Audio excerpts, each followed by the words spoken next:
Anyway, welcome to Auxano's future casting webinar. We love doing these every month. We love kind of processing and thinking along with leaders like you, whether you're watching it live or watching on a replay.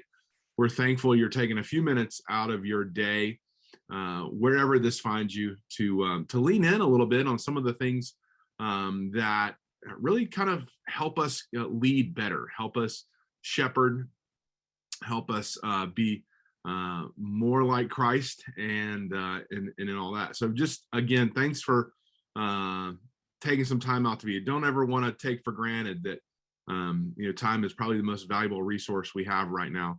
That and gasoline, evidently. And so we want to just really kind of lean in together and make the highest and best use of this time. Let me advance slides here and get a couple reminders as we lean into this webinar and see even more people still checking in. First stop, just kind of pause. Let this 40 to 45 minutes rest, recharge, maybe even challenge you. So just kind of think about slowing down, closing other windows, all the things you need to do. Put down the phone, social media, email. As I said there, you can nail that TikTok later. Let's just kind of pause on that. And then because I, grew up in elementary school in the 70s and 80s, stop, drop, and roll, right? We learned that from the jump. Hit the chat, go jump into the chat, hit your city and state. We want to know who you are and where you're from. What's your leadership role? Even give us a picture of what you do in your local church organization. Also, that's where we're going to use active Q&A. So we want to really kind of foster conversation. So jump in the chat. Where are you from? What's your role? And Q&A. And I'm seeing that you guys are not doing that. Nobody's hitting the chat yet. So just jump on right over there and let us know who you are as I'm kind of telling you who I am. So Brian Rose is my name. I'm an Auxano Senior Lead Navigator. I direct our engagement, both online, in person, and all those things. I've been on the team in a full-time capacity for 10 years. So coming up on 10 years this summer of getting to serve local churches all over. I was in Milwaukee, Wisconsin yesterday. I was in Asheville, North Carolina the week before that. So I love getting to do this, getting to serve churches and leaders just like you guys. And I see some familiar faces from all over, West Arkansas and some of those things. I see you guys there. And so some of us have journeyed together. I was on church staff for 12 years prior to that. And then my undergraduate degree is in architecture, and I was a lay leader in the local church, volunteering, deacon, some of those things. And so love that God has given me kind of almost a full perspective of what leadership looks like in the church, from a lay leader showing up to weekly leadership meetings all the way to a servant of the local church, a strategic outsider in a consulting format. I live in the Nashville, Tennessee area.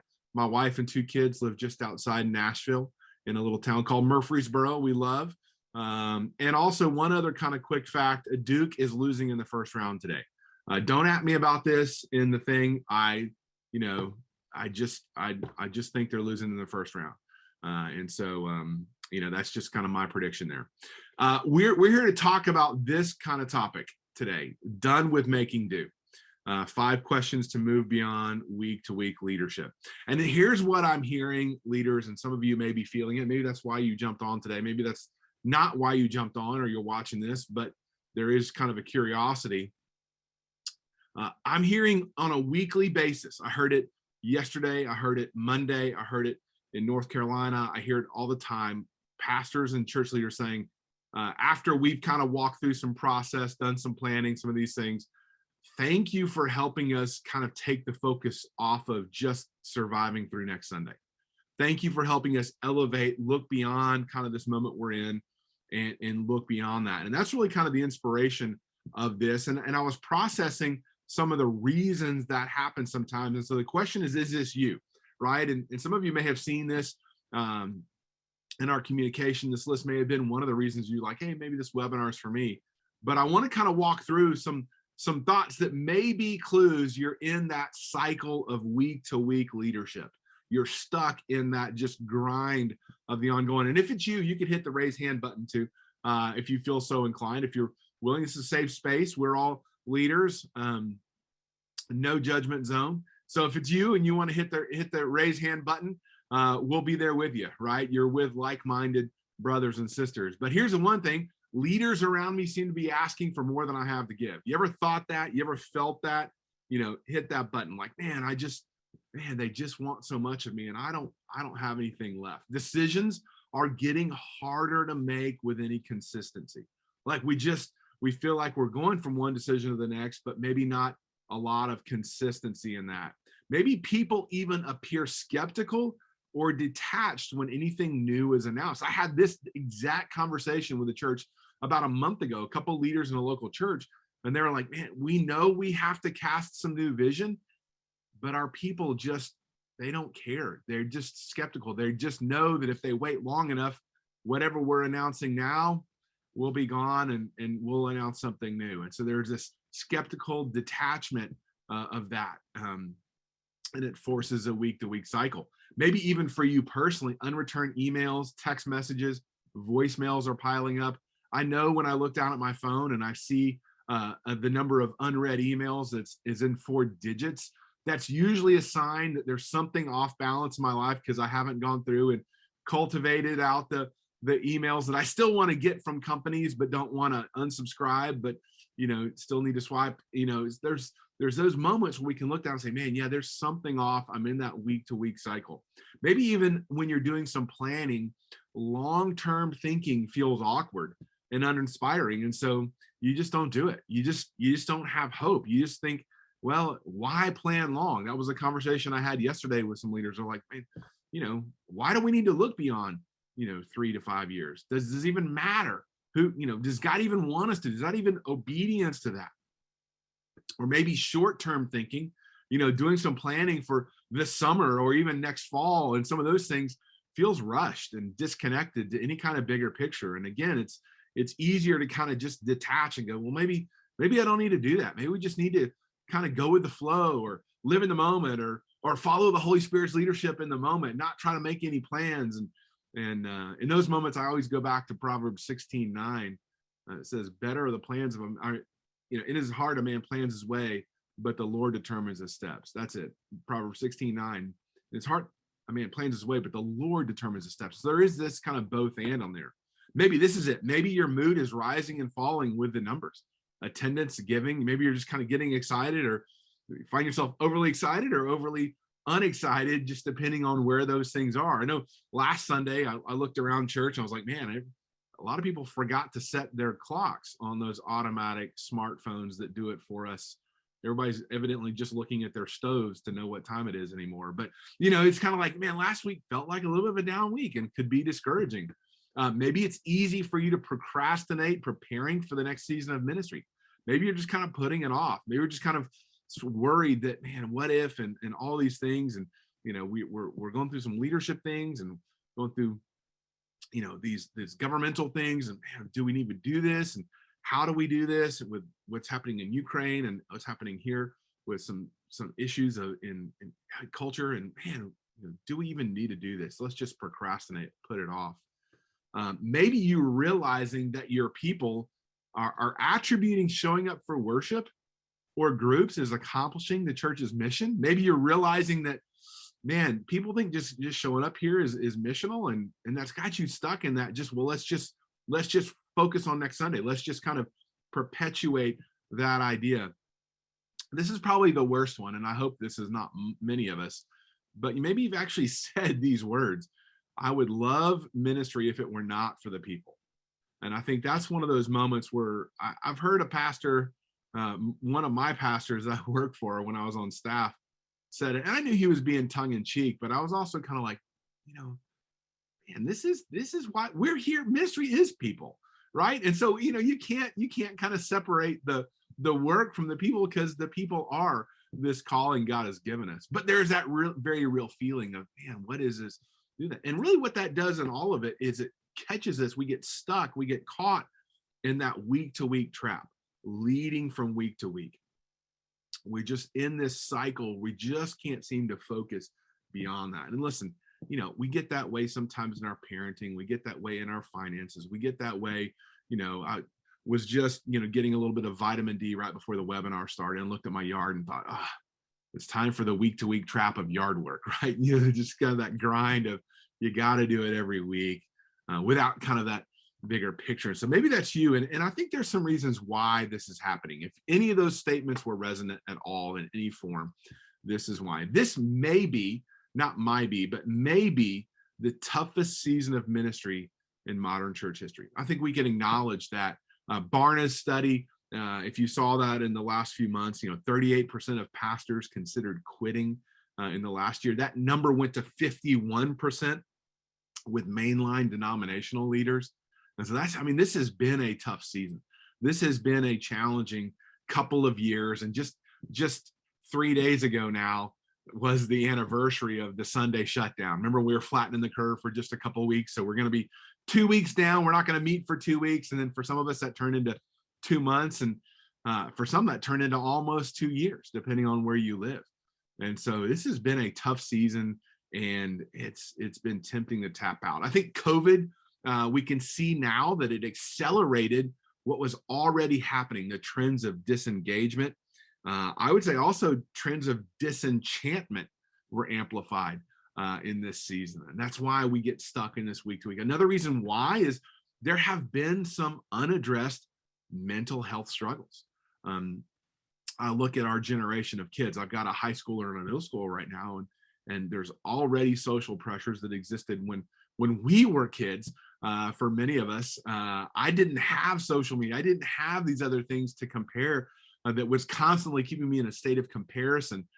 Even when I was at home, it's like our kids do now. And so there's mental health struggles there. But I think even as adults, if we were to take a step back and realize, man, there's some, maybe even as leaders and pastors and shepherds, we don't feel like we can address our own mental health struggles because, you know what, we're too busy helping others address theirs. Or maybe we feel like it's unspiritual to have mental health struggles.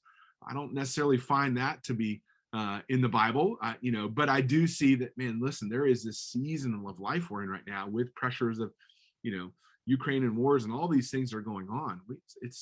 And it helps us. We're living week to week as a result. Even the metrics of success have changed, right? What was a successful church 5 years ago, not to mention 10 years ago or 15 years ago, that may not be so right now. The metrics of success, the frequency of attendance, like that's a question I get asked as a consultant all the time. Like, what's a healthy frequency? Like, I can remember the tension of, there's a lot of broken families when I was a youth pastor. We're like, man, we only get these kids every other week. And that's a big challenge, right? And now it's like, man, we'd love to have them every other week because now we only get them once every 6 or 7 weeks, right? And they're all using their campers, their COVID campers they bought on the weekends, or they're out, with these other teams or other adventures or some of these other things. And the frequency of attendance, we get asked that all the time, like, what's healthy? What's not healthy? What should we be expecting? And we're trying to benchmark those things, and that keeps us in that week-to-week trap, right? Even disconnected giving. The weirdness of, man, our people aren't around as much, but our giving is still pretty good, that most churches have. And that causes an internal tension and kind of perpetuates just the survival week-to-week thing. I think the last piece of this is this, and this is where we're going to kind of turn a corner here. We have this desire in our culture and maybe even in our churches for fast yet effective solutions, right? We want fast answers. We want fast fixes, but we also want it to work. We also want it to be effective. And that's a real challenge. I think we see that as a strategic outsider for church leaders. I see that in conversations around, the things that need to be fixed or addressed in the local church. But I also know you as pastors and leaders feel that when it comes to disciple making among your people, right? Even our people, they want the markings of maturity. They want the typology of growing in Christ, but can it be fast and can it work? And can maybe it even not cost a lot? That's that thing. I picked up, and heard this phrase, and I know it didn't originate with Eugene Peterson, but I love the kind of the imagery of the idea of long obedience in the same direction. And I picked up the book his 20th anniversary edition, I guess, on this. And I'm really just getting into it right now. But when it comes to that discipleship, and I think this is what kind of keeps us trapped leaders, if we're honest, in that week to week, is our people want that fast, effective, solution to a problem that really doesn't get answered in that way. Here's what Peterson said right in the front chapter. There's a great market for religious experience in our world. There's little enthusiasm for the patient acquisition of virtue, little inclination to sign up for a long apprenticeship of what in earlier generations Christians called holiness. And that's again in Peterson's A Long Obedience in the Same Direction. By the way, that was written in 1980. That statement was written in 1980. In fact, the subtitle "Discipleship in an Instant Society." That was 40 years ago, before the society was even more instant. I mean, one of the examples he talks about in there is like our 30-second commercial time span. I'm like, hey, Eugene, that's down to about 3 seconds now with TikTok and Reels and all the social media stuff. 3 to 5 seconds is what they're benchmarking. This quick, move, gets you attention. And I think that's what we struggle with pastors, right? As leaders, we struggle with, and our people want the auspices, the markings of holiness and maturity and depth. But man, it takes a process, it takes time. We have to invest that much. And so a little bit of that keeps us in that week to week trap, even as leaders, of just trying to sustain and keep attention and draw them into that. And so we feel that at Auxano, we feel that with you. Here's kind of how I have reworded that from Peterson from this perspective. There's great market for best practice solutions in our world, right? Especially in the church world. But there is little enthusiasm for the patient acquisition of clarity, little inclination to sign up for a long discernment of what earlier generations of pastors called vision.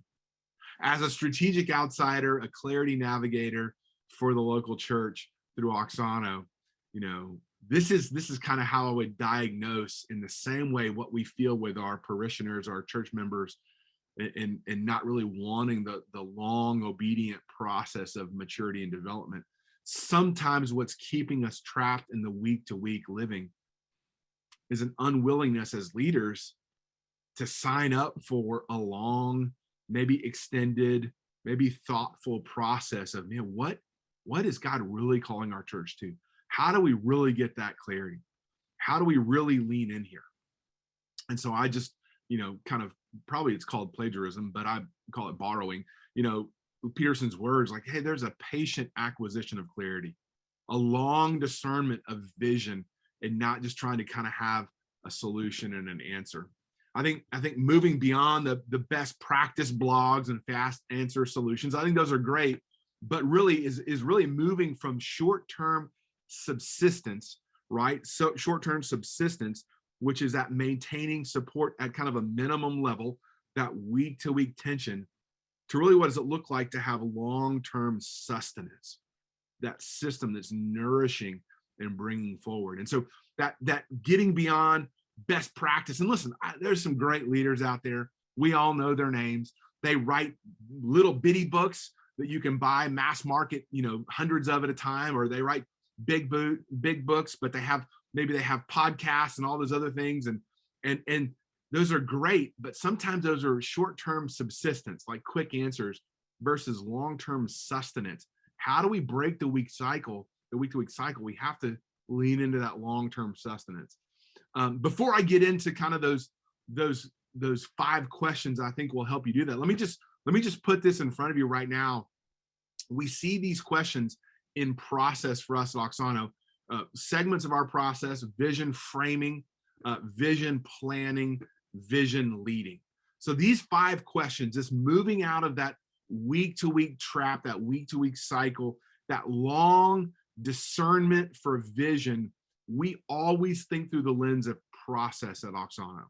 And our big 3 processes for vision is vision framing, building that identity; vision planning, building that direction and execution; and then vision leading, the ongoing week-to-week behind the scenes work of that. And you see that in our process flow right there And so these come from that perspective. But if we're going to break the week to week trap, the W2W trap, as I put there, we need to ask 5 questions. Here's the first question. Leaders, what is our disciple inspiring vision? What's our disciple inspiring vision? I was in an internal conversation this morning, and we're kind of, looking at vision, and I'm like, where's the inspiration? Like, how is this really kind of inspiring and bringing out something that's a God spark in us? Like, yes, that's worth going for. That disciple inspiring vision, which is both long and short term, of what's this future God has, right? We're in a season right now. We have a senior in high school making a college decision. I mean, this is a short-term and long-term moment, right? There's a short-term decision, short-term picture of some things, but there's also long-term implications. And there's a little bit of inspiration in that. There's a little bit of fun in that. There's energy and hope that comes with that, right? There's a little bit of like the grind of senioritis setting in those high school years. And I remember it as long ago as it was, I remember it. But then all of a sudden there's this new energy, this new hope that set the sights beyond the moment. Like, that's exactly what my child needs right now to make it through this school year, is just this renewed picture of, oh yeah, there's something after this. And oh yeah, that something is a long-term something. It's 4 years, Lord willing, 4 years plus, career and grad school and some other things that are possible afterwards. And man, there's a new energy in going to school in a season where that energy is naturally waning. So listen, leaders, it's written inside of us. We need this at a practical level, and your people need it too. So in your shepherding and pastoring role, to be able to help answer this question, what is our disciple inspiring vision? What's God got for a better future for us, both near term and long term? That's one way to get out of that week to week trap. Question number 2, what is our disciple making mission? And we're not just talking about a mission statement here. Not just talking about, well, we need to repaint the walls or redo the website with this thing, but what is orienting every ministry and every activity toward Great Commission movement? Like, what is getting our people engaged and involved with the Great Commission at their level? One of the best practices we always use at Auxano is the mission statement is not describing an organization as much as it is inspiring an individual to go live for Christ, to go share Christ. And so, what is it that every ministry and activity really helps our people have Great Commission movement? It's that internal language that rallies everyone, that says, hey, listen, what's going on in here sends us out. Mission language sends, S-E-N-D-S, sends us out and directs a life of gospel engagement.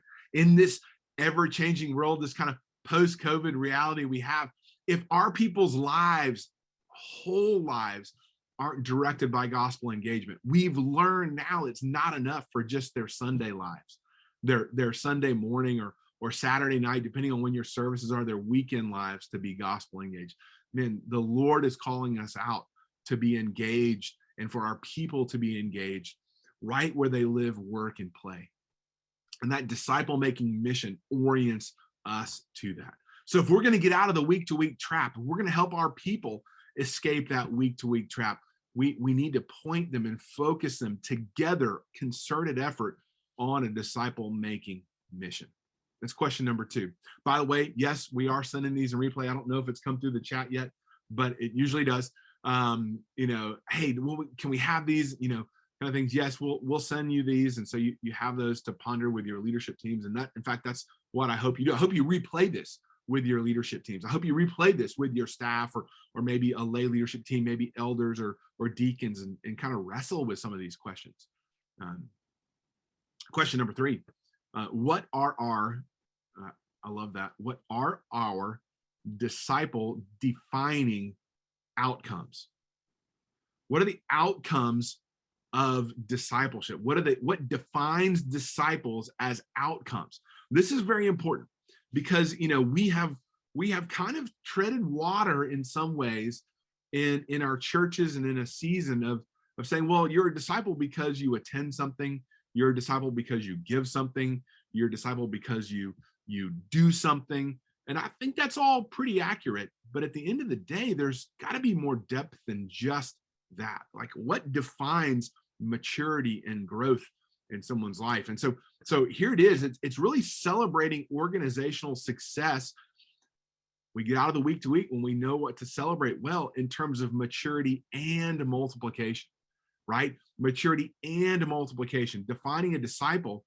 Listen, if you're not making a disciple, it's hard to be wearing the label of disciple, right? The very nature of the calling of Christ to be disciples, to make disciples, to go and to make disciples means that in order to carry that definition, it's me actively pouring into somebody else, whether that's a child, a family member, a neighbor, a coworker. There is this, hey, how am I multiplying what God is doing inside of me through someone else?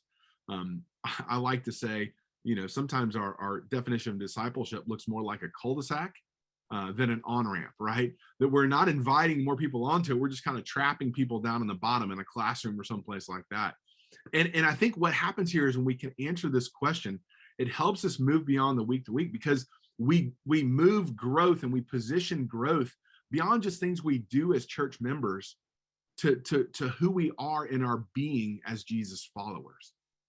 And I think that's critical, because growth and maturity is not just the things you do as a church member. It comes out of your being as a Jesus follower and has impact far beyond the church walls. I think the church walls are a great place to inform and equip and send from.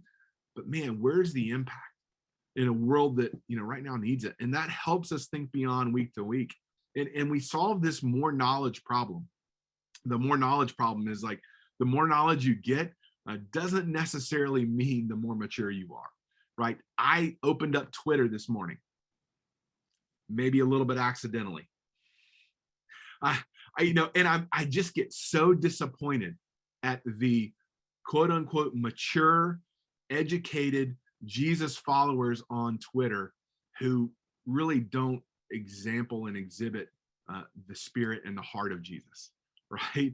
They're just like, man, you have a lot of knowledge, but I don't see a lot of maturity.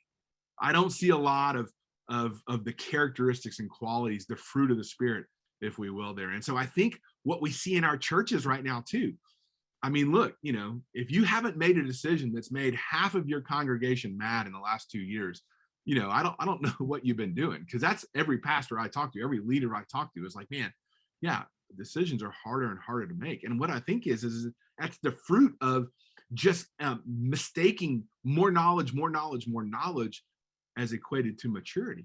And so to break the week to week trap, what we have to do is we have to kind of move beyond that and really say, hey, listen, there are outcomes.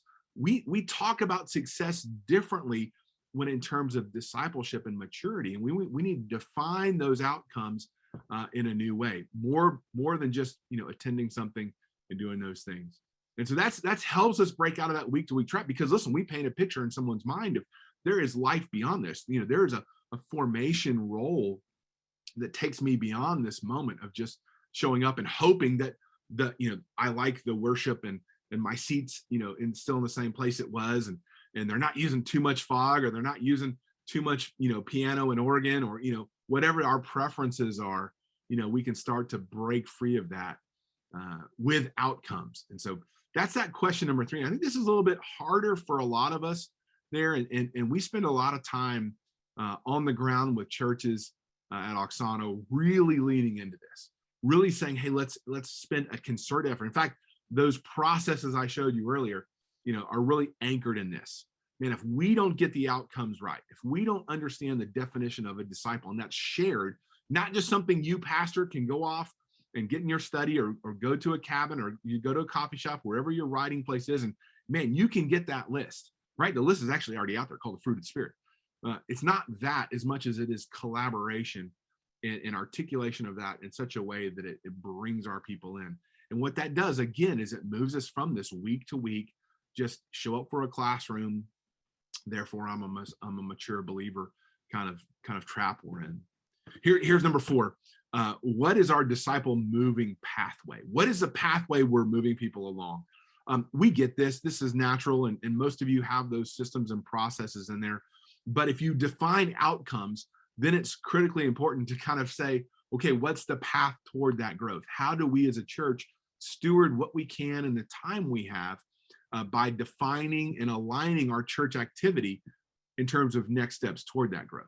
I just don't think we're in a season and economy in the next 20 years where we can afford to just do things because we've always done them and expect that people are going to mature as a result. If we don't really define the outcomes and then create the pathway to it, it's like sending people on a treasure hunt without a map and without really even an idea of what the treasure is. Just saying, oh no, go on a treasure hunt. Be here with us, and we're on this boat. Man, isn't this great? We're all together, and we're on this treasure hunt. We're seeking this thing, but we don't have a map. We really don't actually know what the treasure is. We think it's valuable, and therefore you should too. And so that's really that creating that pathway, so we know, hey, what is the next step? How do we follow this? And what that does is it helps tear down organizational silos. Then our ministries look at each other as collaborators on a journey, on a pathway, not competitors for calendar time, for resources, trying to sign up for the church van before the kids ministry does, some of those things. Not that I've ever done that before as a youth pastor. Also really focuses church family involvement. And I put that church family involvement because that metaphor works on a couple different, those two words hyphenated. We're reaching families, in whatever form it looks like in your area, in your church. But there's also the church as a family idea here. And I think the desire we hear a lot at Auxano is we're working with churches over the past really 18 months or so.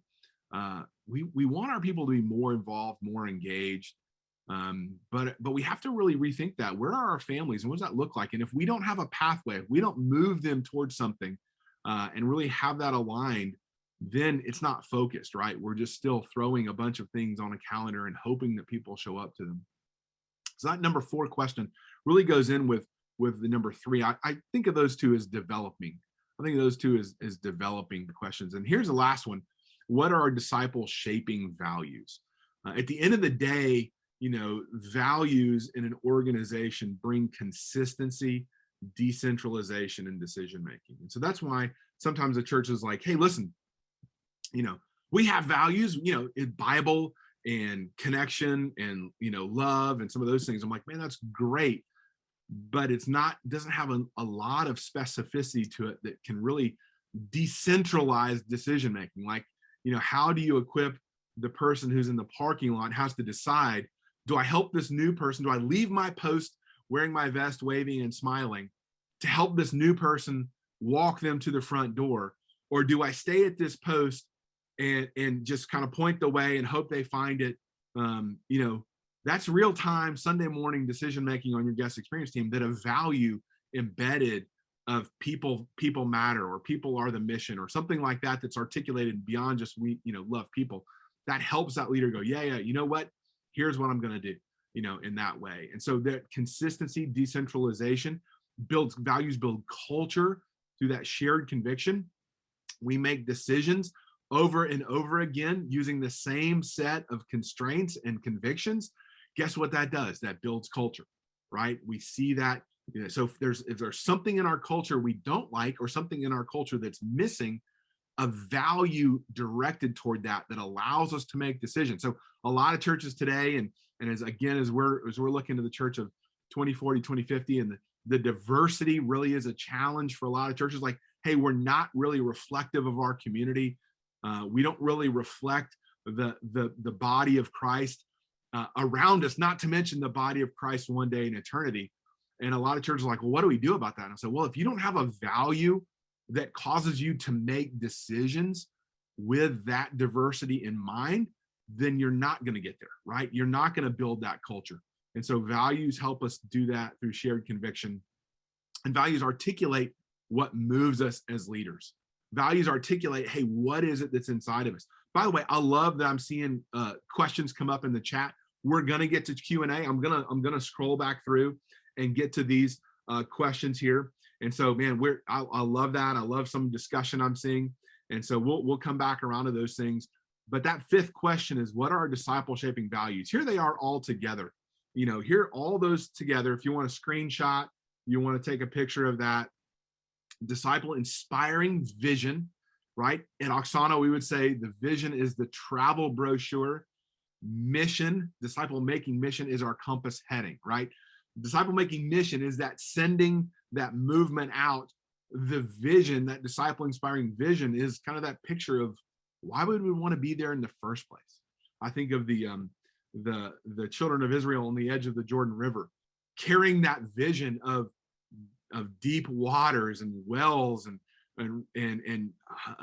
land flowing with milk and honey and pomegranates and olive oil and all those things they hadn't had in the desert, right? They'd just been on manna, right? And there was a picture of, oh yeah, there's something great here.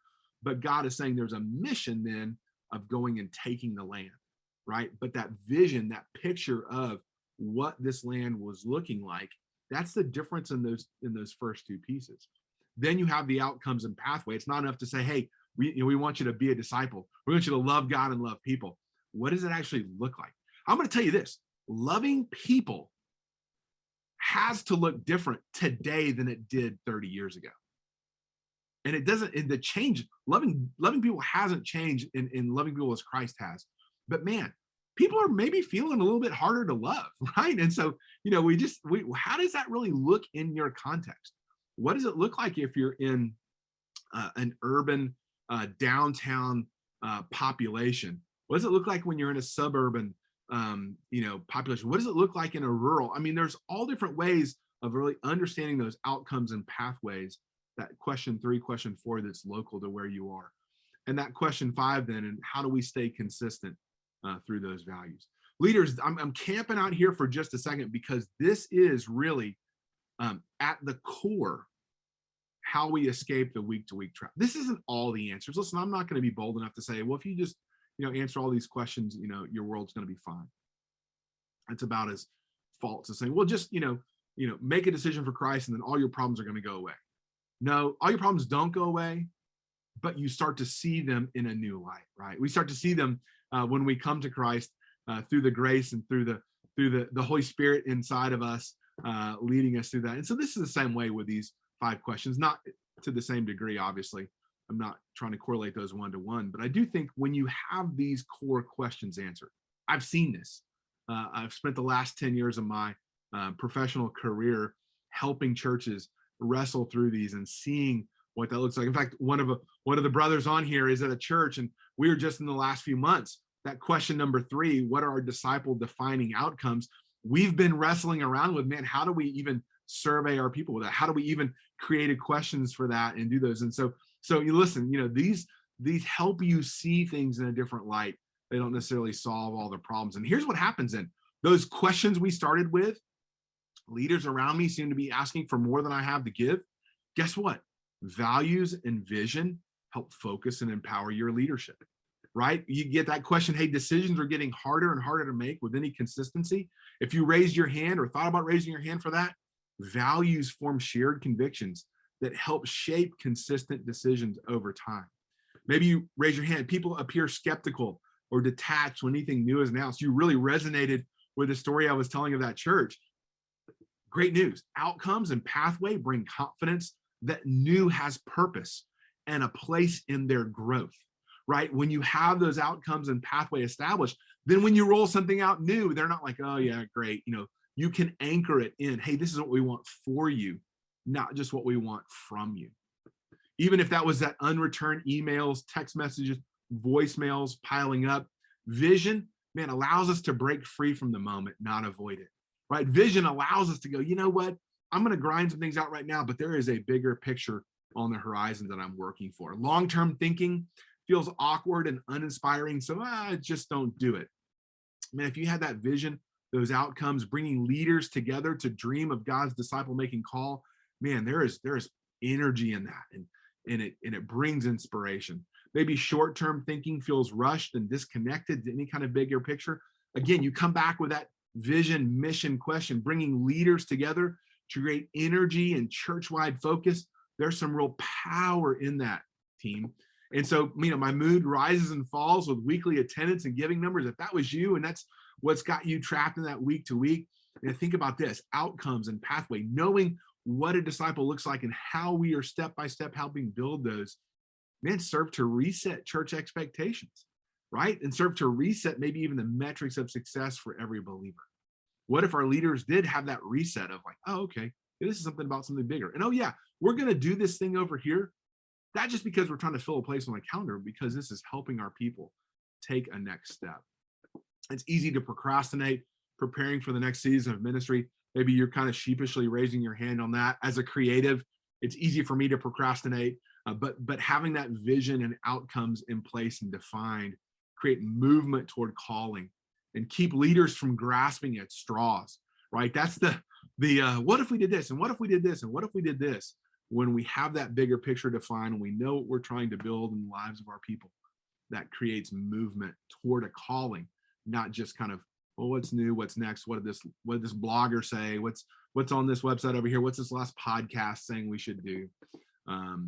Our people attribute showing up for worship or groups as accomplishing the church's mission. Obviously, having a mission defined beyond just kind of showing up for something is critical, but having those outcomes defining individually maintained metrics for success and spiritual maturity.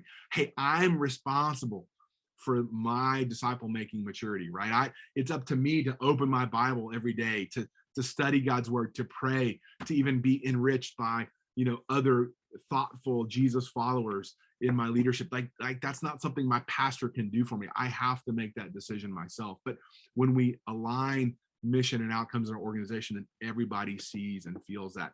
I'd love ministry if it were not for the people. That's that tough one. But you know what? When we have values and a pathway, leaders, maybe that allows you to rest in the finished work of Christ and his calling for your church. Like, man, people are gonna be people. That's it. There's gonna be people who disagree. There's gonna be people who really don't see it the way we do it. Maybe are disgruntled. Not many people are gruntled right now.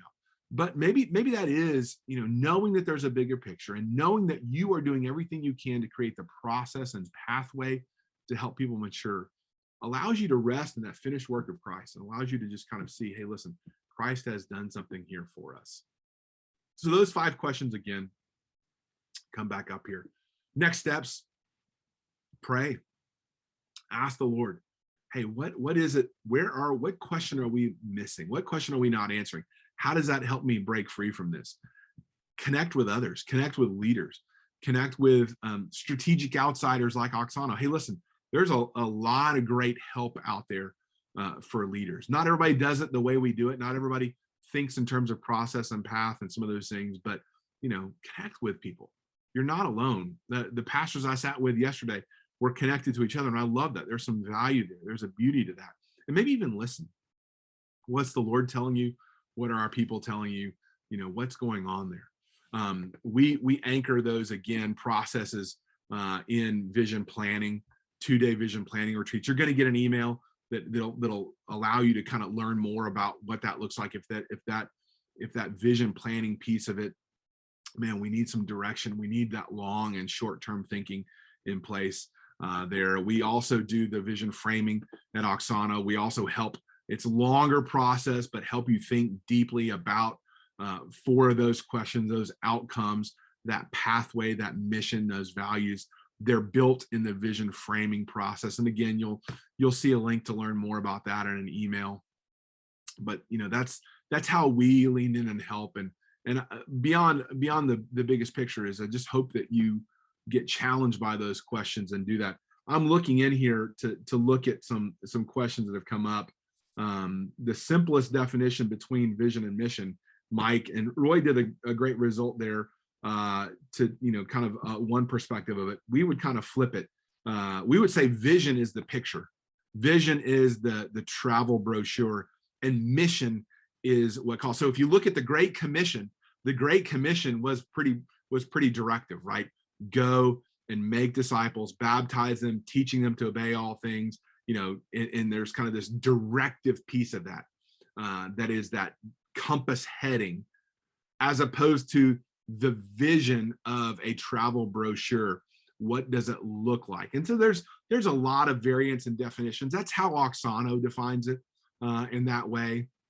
And we find that that's the most helpful to say in that way. Mission is internal language that sends our people out to the places they live, work, and play, to make disciples, to share Christ, to enrich, to multiply, to grow, and help others do the same. And vision is the picture of the church. Hey, what does it look like if everybody's doing that? People get inspired by the vision, and that's what sustains the mission. Again, go back to the children of Israel on the banks of the Jordan, right? The vision of a land flowing with milk and honey helped them accomplish the mission of going and taking the land, and even the micro steps of the mission at different places along the way. So that's just kind of how we articulate it. Pretty good there. And in that. Hey, listen, leaders, I promised you about 40 to 45 minutes of just kind of rest, stopping, and listening to what's going on. I'm thankful you guys have been a part. Look for an email from us with follow-up. That's where your link to the slides is going to be, the webinar replay. Also, links to have further conversations about answering these questions in your context. Again, we're honored that you would spend some time, whether it's live or in replay, to lean in. And our heart for you at this is Auxano is to break free from the week to week, to live in the freedom of, man, there's something bigger. And even though we still have week to week tasks, the Lord is calling us to live for the kingdom that Jesus spoke about, that, the kingdom that is here and the kingdom that is to come. And so we're thankful for you and thankful for this time.